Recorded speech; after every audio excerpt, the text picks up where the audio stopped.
Hello friends, ఈరోజు వీడియోలో లక్షవారం morning vlog చూపించాలనుకుంటున్నాను. అయితే ఈ మధ్యకాలంలో మా ఫ్రెండ్స్ చాలామంది నువ్వు మార్నింగ్ నుంచి ఏమేం పనులు చేస్తావో అవన్నీ వ్లాగుల కింద చెయ్యొచ్చు కదా అని చాలా రోజుల నుంచి అడుగుతున్నారనమాట. ఓన్లీ కుకింగే కాకుండా బ్లౌజ్ కటింగే కాకుండా అవి ఇవి మిక్సింగ్ చేసి పెట్టు అని. అయితే నాకు కుకింగ్ రెసిపీస్కి కొంచెం వ్యూస్ బాగా వస్తున్నాయనే ఉద్దేశంతో నేను బ్లౌజ్ కటింగ్స్ అయితే ఆఫ్ చేశాను ఈ మధ్యకాలంలో. అయితే బ్లౌజులు కూడా కుడుతున్నాను. వాళ్ళు అనుకుంటున్నారు నేను కుట్టడం లేదు కోసం ఇలా షేర్ చేయటం లేదు అనుకుంటున్నారు. అందుకు గాను సర్లే ఒకసారి చూద్దాము ఎలా వస్తుందో అని ఈ వ్లాగ్ చేయడం జరిగింది. అయితే నాకు డైరెక్ట్గా వీడియోస్ చేయడం ఈజీయే కానీ అంటే బ్లౌజ్ కటింగ్స్ అయినా లేదంటే కుకింగ్ రెసిపీస్ అయినా చేయడము చాలా ఈజీయే. ఈ వ్లాగులు చేస్తాను చూడు, కొంచెము పని ఎక్కువే. డైలీగా వ్లాగులు చేసేవాళ్ళు ఎలా చేస్తారో తెలియదు కానీ కొంచెము ఇబ్బంది అనిపిస్తుంది. ఇవన్నీ పక్కన పెడితే ఇబ్బంది అంటే ఇప్పుడు వ్లాగులు చేయాలంటే ఈ ట్రైపాడ్లని అటు సెట్ చేసి ఇటు సెట్ చేసి మనం స్క్రీన్ పైన కరెక్ట్గా మనం చేస్తున్నది కనిపిస్తుందా లేదా ఇవన్నీ చూసేసరికి సరిపోతుంది అనమాట. అదే రెసిపీ అనుకోండి, ఒక బ్లౌజ్ కటింగ్ అయినా సరే డైరెక్ట్గా మనం స్టాండ్ అక్కడే ఫిట్ చేసేసి చేసుకోవచ్చు. ఇవన్నీ పక్కన పెడితే ఇప్పుడు నేను చేస్తున్నది వచ్చేసరికి రైస్ డబ్బా అనమాట. అది నీట్గా క్లీన్ చేసేసుకున్నాను. కొంతమంది నన్ను ఇలా యూట్యూబ్లో కాకుండా మా ఫ్యామిలీ అయినా ఫ్రెండ్స్ అయినా అడుగుతూ ఉంటారు, కిచెన్ అది కొంచెం నీట్గా ఉంచుకుంటావు అని.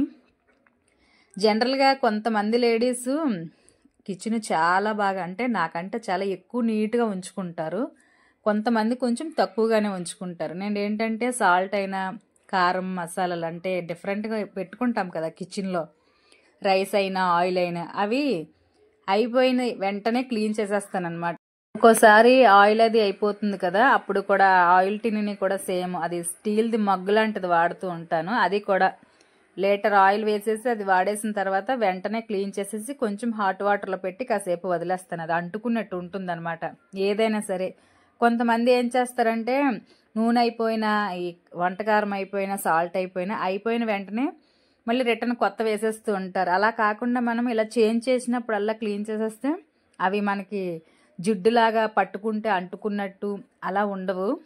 మేమైతే రైస్ తీసుకొచ్చామన్నమాట. అందుకు కానీ ఇంకా ఈ స్టీల్ డబ్బాను ఒకసారి క్లీన్ చేసేసి నీట్గా వాటర్ అనేది లేకుండా వేసేసుకుంటే 2 months అయితే చూడనవసరం లేదు. ఎందుకంటే మేము డైలీగా కొంచెం రైస్ క్వాంటిటీ తక్కువ తింటాము, అంటే రోటీస్ అవి చేసుకుంటాం కదా, అందుకు గాను అది ఇది తినడం వల్ల కొంచెం రైస్ 2 months కంటే ఎక్కువగా వస్తాయి అన్నమాట. ఇది 25 kilo ప్యాకెట్ అనమాట.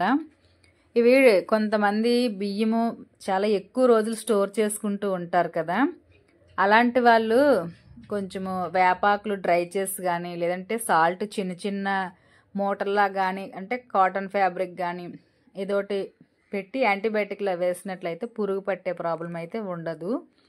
కొంతమంది పల్లెటూర్లు వెళ్ళినప్పుడైతే ఎక్కువ తెచ్చుకుంటూ ఉంటారు కదా, అలాంటి వాళ్ళ కోసం. ఈ మధ్యకాలంలో అయితే మేము ఇక్కడ కొనుక్కుంటున్నాం కానీ వైజాగ్ దగ్గర చిన్న పల్లెటూరు అనమాట మా పేరెంట్స్ వాళ్ళది. అక్కడ నుంచి వచ్చేటప్పుడు మినిమం 3 monthsకి 4 monthsకి ఒకేసారి రైస్ తెచ్చుకునే వాళ్ళమి.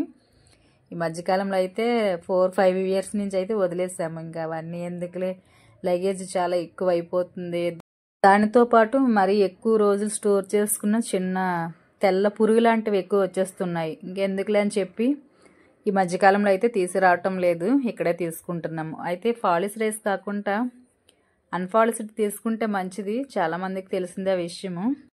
రైస్ అంతా వేసేసిన తర్వాత నేను రైస్ కట్టర్ తెచ్చిన ప్రతిసారి కూడా ఫస్ట్ కొంచెం బియ్యం తీసి సైడ్ పెడతాను. పెట్టిన తర్వాత ఫస్ట్ వీక్లోని అంటే ఫ్రైడే ఎప్పుడు వస్తే అప్పుడే దేవుడికి పరమాన్నంలో వండి పెడతాను అనమాట. నాకు ఎప్పుడు అలా అలవాటు. ఈ రైస్ కట్టర్ తెచ్చిన ప్రతిసారి ఫస్ట్ బియ్యం దేవుడికి పెట్టేసి పక్కన పెట్టేసి తర్వాత చేస్తానన్నమాట.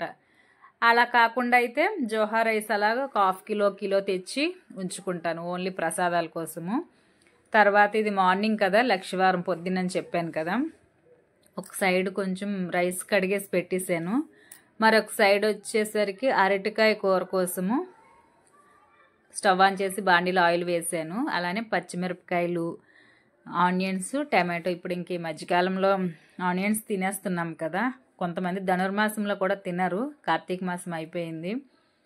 ఇలా అంతా కట్ చేసి ఉంచేసిన తర్వాత ఆయిల్ హీట్ అయిన తర్వాత ఆవాలు జీలకర్ర కొంచెం వేసాను. ఇష్టం ఉన్నట్లయితే పోపు దినుసులు కూడా వేసుకోవచ్చు, శనగపప్పు అలానే మినప్పప్పు. నాకు ప్రతిసారి అవన్నీ నచ్చవు, ఉప్మా పులిహోరలో బాగా నచ్చుతాయి అన్నమాట. ఇలా అవి చిట్పట్లాడిన తర్వాత పచ్చిమిరపకాయలు అలానే ఆనియన్స్ వేసేసుకొని అవి కాస్త ఫ్రై అవ్వాలి. నేను అల్లం వెల్లుల్లి కొంచెము ఈ మధ్యకాలంలో 1 వీక్కి ఒక 5 డేస్కి వచ్చేలాగా స్టోర్ చేస్తున్నాను అనమాట. జనరల్గా అయితే నాకు ఫ్రెష్గా అప్పటికప్పుడే నచ్చుతాయి. చిన్న రాయి అయితే ఉంది, దానిపైన నూరుకొని వేస్తూ ఉంటాను. ఈ మధ్యకాలంలో వచ్చేసరికి 1 ఇయర్ నుంచి నేను ఈ ఛానల్ క్రియేట్ చేసుకున్నాను కదా, ఇంకా అందుకు గాను 5 డేస్కి 1 వీక్కి సరిపడా అల్లం వెల్లుల్లి పేస్టు తయారు చేసేయడం. అందులో కొంచెం రాళ్ళుప్పును కానీ లేదనుకుంటే నార్మల్ సాల్ట్ను కానీ, ఇంకా ఎక్కువ రోజులు నిల్వ ఉండాలి అనుకుంటే కొంచెం పసుపు కూడా యాడ్ చేసుకొని ఇలా ఉంచుకుంటున్నాను. మరి ఎక్కువగా కూడా స్టోర్ చేయను, నాకు ఎందుకు అంత టేస్టీగా అనిపించదు.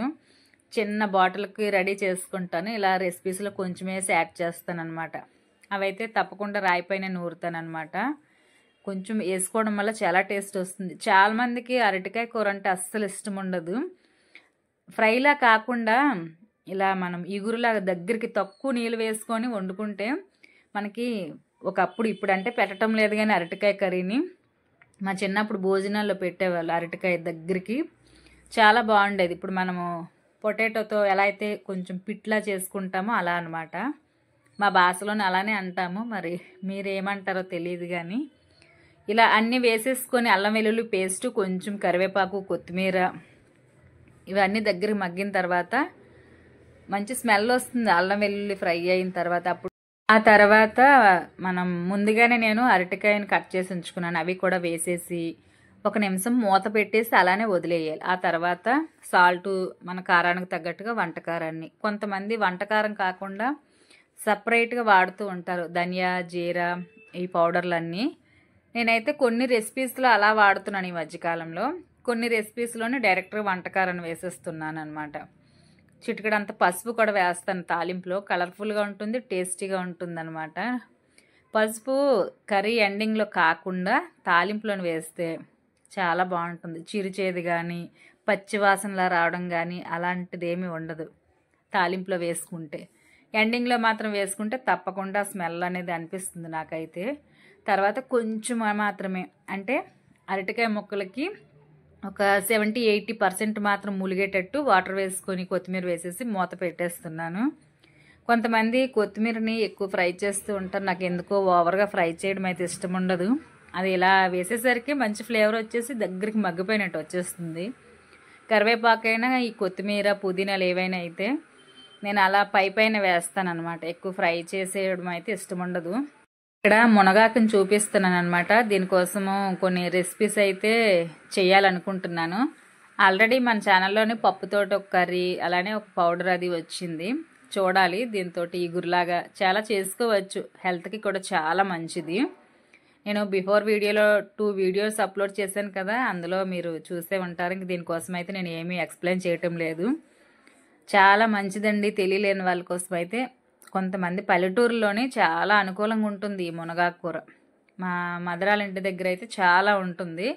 ఫస్ట్ దాని వాల్యూ ఏమీ తెలియదు. అరటి పువ్వులు, అరటి కాయలు, కొబ్బరికాయలు, చాలా రకాల ఆకుకూరలు ఇవన్నీ. ఈ వంట అంతా అయిపోయిన తర్వాత బ్లౌజ్ కటింగ్స్ అయితే కొన్ని కాటన్ సారీస్ ఉన్నాయి చాలా రోజుల నుంచి, అవి అయితే ఇంక ఈ వీక్లో ఇవ్వాలి వాళ్ళకి. అవి కొన్ని కట్ చేస్తున్నాను అనమాట. అయితే అన్నీ ఒకేసారి కట్ చేసి పెట్టేసిన ఫ్యాబ్రిక్లు అటు ఇటు చేంజ్ అయిపోతూ ఉంటాయి. మా ఫ్రెండ్ అడుగుతుంది, శారీస్కి చివర ఎండింగ్స్ ఉంటాయి కదా, అదే పళ్ళు సైడు ఈ సైడు ఎండింగ్ సైడు, అవి కట్ చెయ్యాలా అని అడుగుతుంది అనమాట.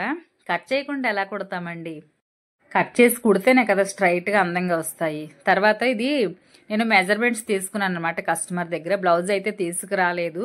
హ్యాండ్ లూజు, నడుము లూజు, హ్యాండ్ పొడవు ఈ 3 కొలతలే తీసుకున్నాను. ఎందుకంటే హ్యాండ్స్ పొడవు అందరూ ఒకేలాగా వేసుకోరు, షార్టు అలానే మీడియం లాగా ఈ ఎల్బో సైజ్ హ్యాండ్స్ లాగా ఒక్కొక్కరు ఒక్కోలా వేసుకుంటారు కదా, అందుకు గాను. ఇకపోతే లూజ్ వచ్చేసరికి అందరూ ఒకేలాగా ఉండరు కదా. నడుము లూజు హ్యాండ్ లూజు మాత్రం తప్పకుండా ఉండాలి, మిగతా ఉన్నా లేకపోయినా. అయితే కొంతమంది ఆది బ్లౌజ్ ఉంటేనే కరెక్ట్గా కుట్టగలరు. అలా కాకుండా మనము మెజర్మెంట్ వారీగా కూడా తెలుసుకొని కుట్టడం చాలా ఇంపార్టెంట్. ఎందుకంటే ఒక్కోసారి కస్టమర్లు మన దగ్గరికి ఆది బ్లౌజులు తీసుకురారు. కొందరు కావాలని తీసుకురారు, కొంతమంది మర్చిపోయాను అంటారు, కొంతమంది నా దగ్గర ఉన్న బ్లౌజులు బాగా లేవు అంటారు. ఇలా రకరకాలుగా మాట్లాడుతూ ఉంటారు. ఇవన్నీ పక్కన పెడితే మనం నడుము లూజ్ ఆధారంగా హ్యాండ్ లూజ్ని తీసుకొని ఈజీగా బ్లౌజ్ని కొట్టొచ్చు. నడుము లూజ్ని తెలుసుకోవాలి, చిన్న సైజా పెద్ద సైజు బ్లౌజులా అవి తెలుసుకోవాలి.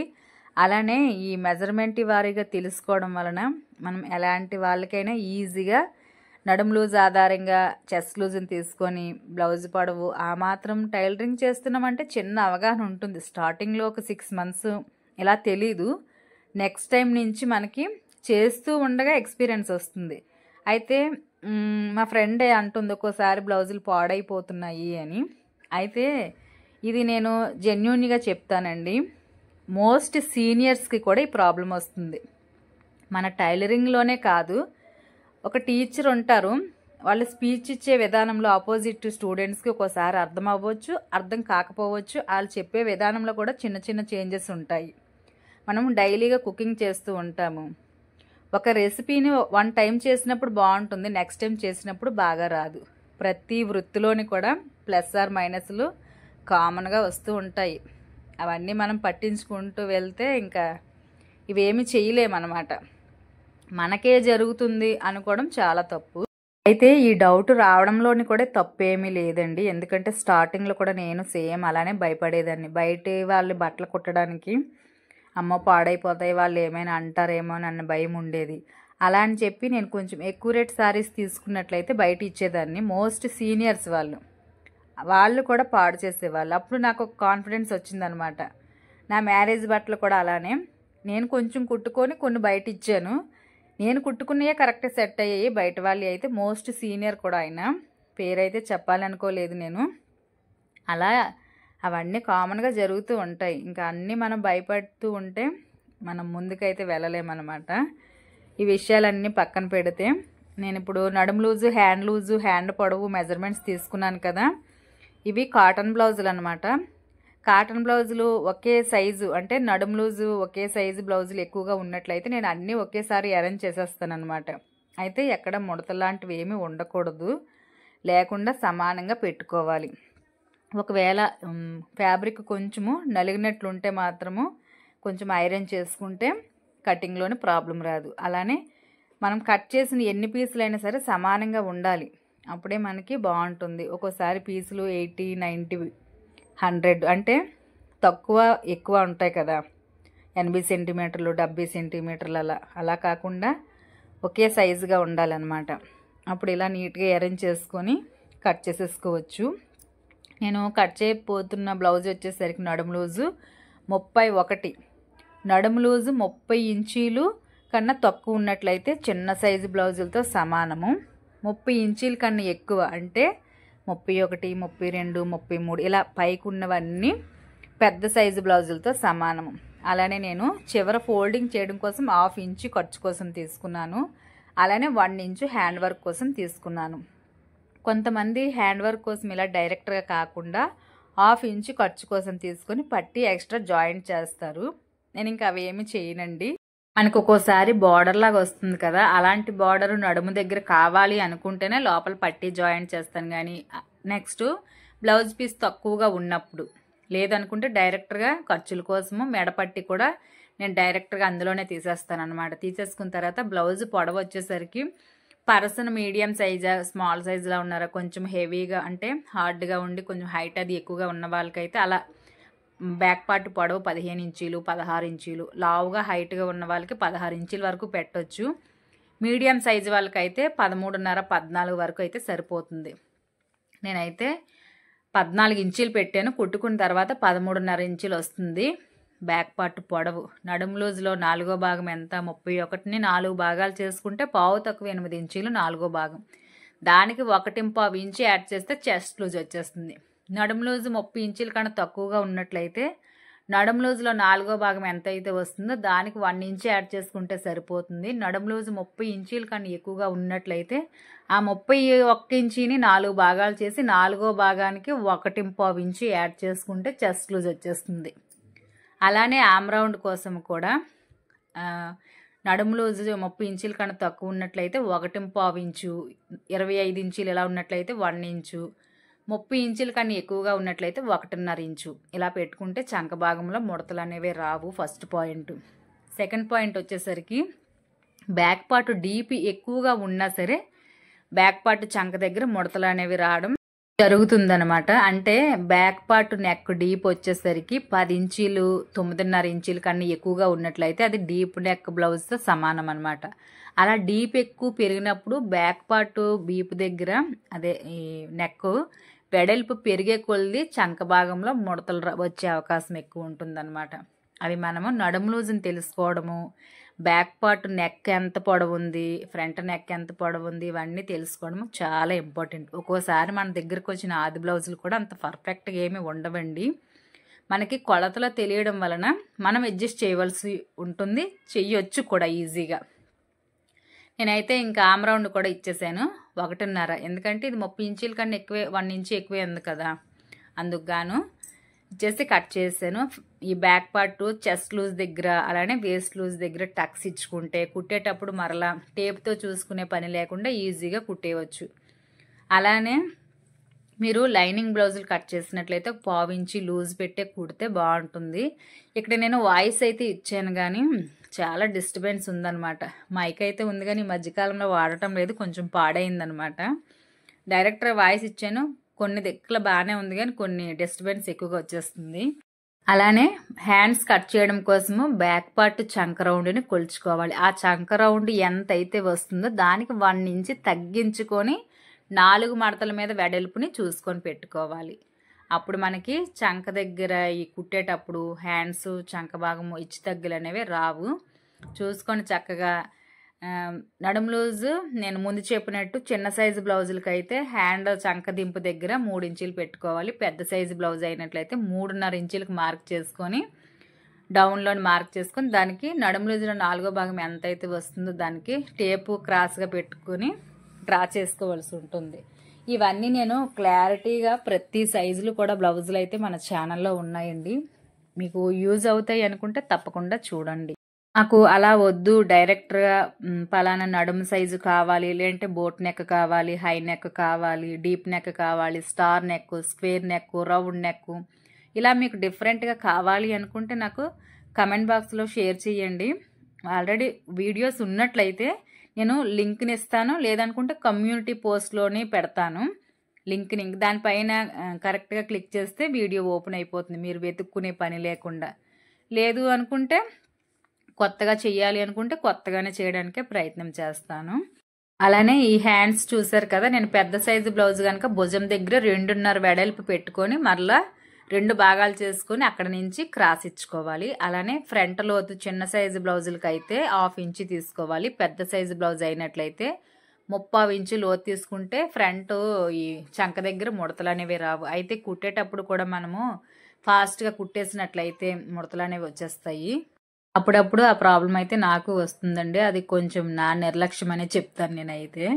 తర్వాత ఫ్రంట్ కట్ చేయడం కోసం మీకు సాదా బ్లౌజ్ కటింగ్ కావాలనుకుంటే స్ట్రైట్గా బ్యాక్ పార్ట్ని పెట్టేసి కట్ చేసేసుకోవచ్చు. క్రాస్ కటింగ్ కావాలి అనుకుంటే మాత్రము ఈ బ్లౌజ్ పీస్ని నార్మల్గా వదిలేసి మనం బ్యాక్ పార్ట్ కట్ చేసిన బ్యాక్ పార్ట్ని కొంచెం క్రాస్గా అడ్జస్ట్ చేసి పెట్టేసి కట్ చేసేస్తే సరిపోతుంది, ప్రాబ్లం అయితే ఏమీ ఉండదు. అయితే జనరల్గా కొంతమంది అంటారు బ్యాక్ పార్ట్కి 2 ఇంచులు తగ్గించి ఫ్రంట్ కట్ చేసేస్తే సరిపోతుంది అని అంటారు. అలా ఏమీ ఉండదండి. అక్కడ మన కుట్టే కస్టమర్ ఆపోజిట్ పర్సను తన వెయిట్ని బట్టి ఉంటుంది ఫ్రంట్ పొడవు అనేది, అందరికీ ఒకేలాగా అవ్వదు. అలా చెస్ట్ ఎక్కువగా ఉన్న వాళ్ళకి ఫ్రంట్ అయితే మనం మరొక 1 ఇంచు ఎక్స్ట్రా తీసుకోవాల్సి ఉంటుంది. అలానే డాటు వెడల్పులు కూడా మనం చేంజ్ చేయవలసి ఉంటుంది. ప్రతి ఒక్కరికి ఒకేలాగా పొడవు పెట్టాలి, డాటు వెడల్పు పెట్టాలి అని ఏమీ రూల్ లేదండి. ఫస్ట్ బ్యాక్ పార్ట్ ఎలా ఉందో అలానే కట్ చేసేయండి. ఇక్కడ నేను ఒక 1/4 ఇంచు ఎక్స్ట్రా ఉంచుతాను. ఉక్స్ పట్టి కాజా పట్టి జాయింట్ చేస్తాం కదా, దానికి యూజ్ అవుతుంది. మీరు అలా కాకుండా డైరెక్ట్ గా కట్ చేసినట్లయితే ఫ్రంట్ పార్ట్ అంతా పట్టేసినట్టు వచ్చేస్తుంది. అంటే మనము ఊక్స్ పట్టి కాజా పట్టి కుట్టేటప్పుడు 1/2 ఇంచు లోపల ఖర్చులోకి పోతుంది కదా, అందుకు గాను బ్యాక్ పార్ట్ ఫ్రంట్ కట్ చేసేటప్పుడు ఖర్చుల కోసము ఈ మన సైడ్ ఉండేటట్టు 1/2 ఇంచు తీసుకోవాలి తప్పకుండా. అలానే నేను ముందు చెప్పినట్టు బ్యాక్ పార్ట్కి 2 ఇంచీలే తగ్గించాలని ఏమీ లేదండి. కస్టమర్ చెస్ట్ని బట్టి మనం గమనించుకొని చిన్న సైజు పెద్ద సైజు ఆ బ్లౌజులు పెట్టి గమనించుకొని కట్ చేసుకోవాలి. ఇలా కట్ చేసుకున్న తర్వాత మరలా నేను మెజర్మెంట్ అయితే తీసుకుంటాను. పొడవు ఏ పర్సన్కి ఎంత ఉండాలని మనకు అవగాహన ఉంటుంది. డైలీగా కుట్టే వాళ్ళకి తెలుస్తుంది. అలానే మీరు కొత్తగా బ్లౌజులు కట్ చేసే వాళ్ళైతే మాత్రము ప్రతిదీ మీరు ఆది బ్లౌజ్ ప్రకారంగా కుడుతున్నట్లయితే మాత్రము ఆది బ్లౌజ్లో నుంచి చూసుకోవాలి. తర్వాత టేపు కొలతలతోటి కూడా తీసుకుంటే మీకు బాగా అర్థమవుతుంది. ఒక్కో బ్లౌజ్కి ఒక్కోలాగా ఉంటుంది కదా. అయితే ఈ కస్టమర్ కొంచెం చెస్ట్ ఎక్కువగానే ఉంటుంది. మెయిన్ ఫస్ట్ వచ్చేసరికి 2.5 ఇంచీలకు ఒకటి తీసుకుని అక్కడ నుంచి 3 ఇంచీలు డాట్ వెడల్పు తీసుకున్నాను.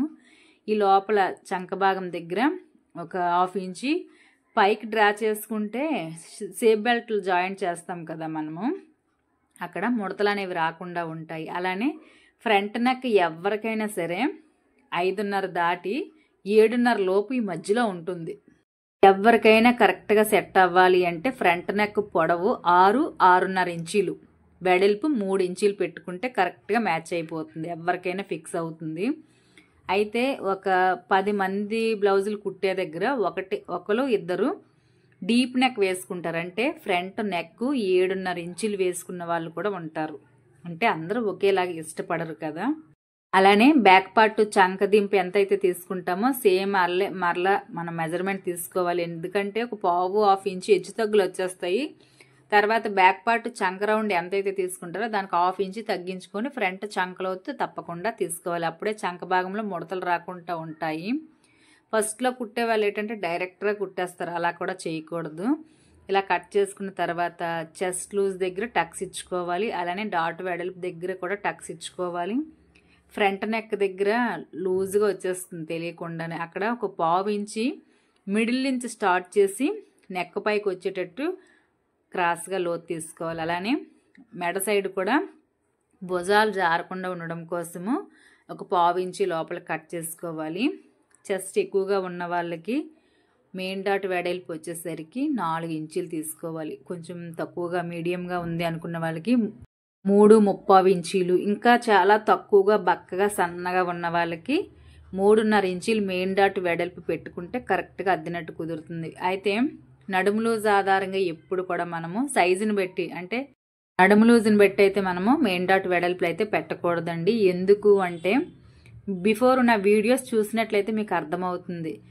నడుము కొంతమందిలో తక్కువగా ఉన్న చెస్ట్ ఎక్కువగా ఉంటుంది, మరికొంతమందిలోని నడుముకు తగ్గట్టుగా చెస్ట్ ఉంటుంది, మరికొంతమందిలో నడుము చాలా ఎక్కువగా ఉన్న చెస్ట్ తక్కువగా ఉంటుంది. ఒక్కొక్కరు ఒక్కోలాగా ఉంటారు. అవన్నీ మనం జాగ్రత్తగా గమనించుకొని కట్ చేసుకోవాలి.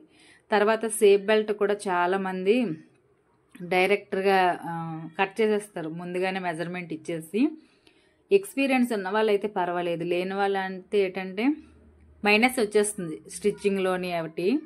అందుకు కానీ నేను అలా చేయను. బ్యాక్ పార్ట్ నెక్ కట్ చేసిన తర్వాత ఆ పీస్ని హుక్స్ పట్టి కాజా పట్టి కోసము 1.5 ఇంచు ఒకటి, 3 ఇంచీల ముక్క ఒకటి. 3 ఇంచీల ముక్క నేను కాజాలు చేతితో వేయకుండా డైరెక్ట్గా మిషన్ మీద 2-3 సార్లు ఫోల్డింగ్ చేసి కుట్టేస్తాను అనమాట. చిన్న నెంబర్ మీద మిషన్ అదే స్టిచ్ నెంబర్ పెట్టి రఫ్ చేస్తూ కుట్టేస్తే మనం ఈ ఫ్యాబ్రిక్ని 2-3 సార్లు రిటర్న్ చేసి ఫోల్డింగ్ చేసి కుట్టడం వల్ల బేగా తగ్గిపోయే అవకాశం ఉండదన్నమాట. హుక్స్ పెట్టినా సరే ప్రాబ్లం ఉండదు. తర్వాత నడుము లూజ్లో 4వ భాగం ఎంతైతే వస్తుందో దానికి 2 ఇంచీలు యాడ్ చేసుకుని ఈ సేఫ్ బెల్ట్లో కోసం కట్ చేసుకోవాలి. ఎందుకంటే 1/2 ఇంచు హుక్స్ పట్టి కాజా పట్టి ఫోల్డింగ్లో ఖర్చుకు పోతుంది 1/2 ఇంచు, కానీ 1.5 ఇంచు ఏమో ఖర్చుల కింద ఉంటుంది ఎక్స్ట్రా. మిగతాది నడుము లూజ్లో 4వ భాగం కుట్టుకున్న తర్వాత సరిపోతుంది. కుట్టిన తర్వాత నేను మెజర్మెంట్లు కట్ చేస్తాను సేఫ్ బెల్ట్. మిగతా అన్న ఫ్యాబ్రిక్లోని క్రాస్గా తీసేసుకోవాలి. నేను కాటన్ బ్లౌజులకి మ్యాక్సిమం అయితే పైపింగ్లు వెయ్యనండి. శారీ మీద అయితే కస్టమర్ చెప్పినా చెప్పకపోయినా శారీలో బార్డర్ కలర్ కానీ ఫ్లవర్ కలర్ కానీ పైపింగ్ వేస్తాను. అయితే ప్లెయిన్ బ్లౌజులకి అయితే వాళ్ళు చెప్పినట్లయితే తప్పకుండా వేస్తాను, లేదంటే వెయ్యను. ఈ వీడియో పైన మీ అభిప్రాయాన్ని తప్పకుండా నాకు కామెంట్ బాక్స్లో షేర్ చేయండి. మీకు ఎటువంటి వీడియోస్ కావాలి అనుకుంటున్నారు నా నుంచి అనేది కూడా తప్పకుండా షేర్ చేయండి. ఇలా అన్ని కట్ చేసేసుకొని దేనికది సపరేట్ చేసేసుకొని రోల్లో చుట్టేసి వదిలేసినట్లయితే మనము మిషన్ కరెక్ట్గా అంటే మిషన్ ప్రాబ్లం లేకుండా ఒక్కోసారి థ్రెడ్స్ అయితే తెగిపోవడం అది జరుగుతూ ఉంటుంది కదా, అలా ఏ ప్రాబ్లం లేకుండా ఉంటే 25 మినిట్స్లో 20 మినిట్స్లో చక్కగా బ్లౌజ్ కుట్టేయచ్చు. ఇక అయితే నేను నెక్స్ట్ ఇలా కొంచెం వ్లాగులా చేయడానికైతే ప్రయత్నం చేస్తాను. అంటే కుకింగ్ అలానే బ్లౌజులు కటింగ్ ఇవన్నీ కూడా. కొంతమంది నన్ను బయట అడుగుతున్నారు ఇలా రెండు కలిపి వ్లాగులా చేయమని. చూడాలి వ్యూస్ అవి ఎలా వస్తాయో అవి. ఈ వీడియో అయితే మీకు నచ్చిందని అనుకుంటున్నాను. నచ్చినట్లయితే లైక్ చేయండి. యూజ్ అవుతుంది అనుకుంటే మీ ఫ్రెండ్స్ అండ్ ఫ్యామిలీకి ఫార్వర్డ్ చేసి మన ఛానల్ని సబ్స్క్రైబ్ చేయండి. నేను పెట్టే వీడియోస్ అన్నీ మీకు నోటిఫికేషన్లో రావాలి అంటే పక్కని బెల్ సింబల్ మీద క్లిక్ చేసి ఆల్ అనే ఆప్షన్ పైన ప్రెస్ చేస్తే నేను ఏ రోజు ఏ టైంలో వీడియో పెట్టినా మీకు ఎప్పటికప్పుడే నోటిఫికేషన్ వస్తుంది. నేను స్టిచ్చింగ్ అయితే పెట్టడం లేదండి. ఇప్పటికే వీడియో లెంత్ ఎక్కువైంది, మరి బోరుగా ఉంటుంది. మీకు ఏమైనా బ్లౌజ్ విషయంలో డౌట్స్ ఉన్నట్లయితే కామెంట్ బాక్స్లో షేర్ చేయండి. నేను తప్పకుండా వీడియో చేయడానికి ప్రయత్నం చేస్తాను. నెక్స్ట్ మరొక మంచి వీడియోలో కలుద్దాం. అంతవరకు కీప్ వాచింగ్ వెంకటేశం. స్టిచ్చింగ్ అయితే చూపించడం, స్టిచ్చింగ్ ఎవరైనా చేసేవచ్చు కదా.